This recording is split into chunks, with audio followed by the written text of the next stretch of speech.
Asylum, in the small town of Blackwood, nestled deep in the woods, stood an ancient psychiatric hospital known as St. Mercy's Asylum.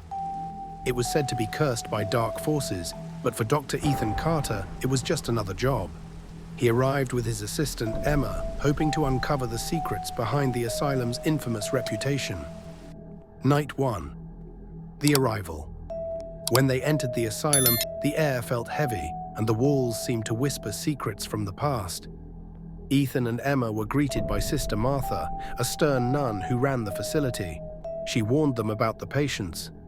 Some are dangerous, others are possessed. That night, strange noises echoed through the halls, cries, whispers, and footsteps that shouldn't have been there.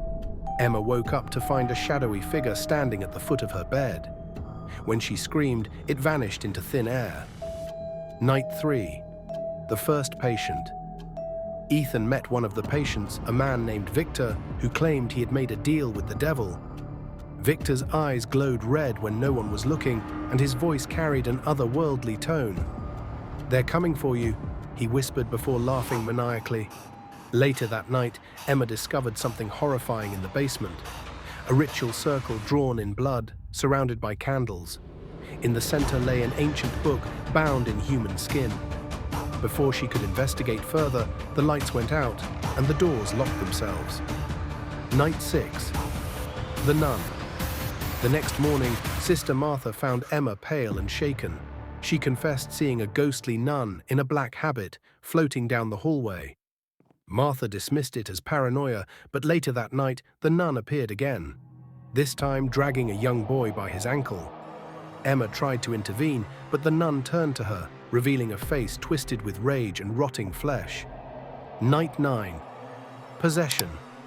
Ethan began experiencing vivid nightmares where he saw himself performing twisted experiments on innocent people. One night, while reviewing patient files, he uncovered a shocking truth.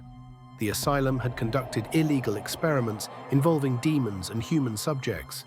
The more he read, the clearer it became that the building itself was alive, feeding off fear and suffering. Meanwhile, Emma started hearing voices calling her name. One night, she followed the sound to an abandoned wing of the hospital. There, she encountered a creature unlike anything she'd ever seen, a monstrous hybrid of man and beast. It lunged at her, but she narrowly escaped, leaving behind only her scarf. Night 12. The Ritual Sister. Martha revealed the truth. The asylum was built over an ancient demon gate, and the nuns had been trying to keep it sealed for centuries.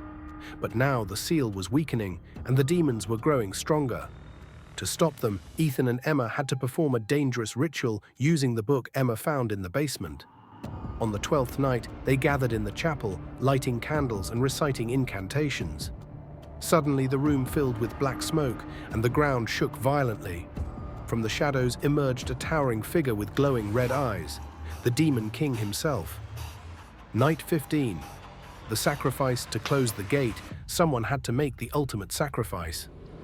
Emma volunteered, knowing it was the only way to save humanity. As she stepped into the circle, the demon roared in fury, its voice shaking the entire building. The gate slammed shut, trapping the demon inside. But when Ethan looked for Emma afterward, she was gone. All that remained was her scarf, stained with blood.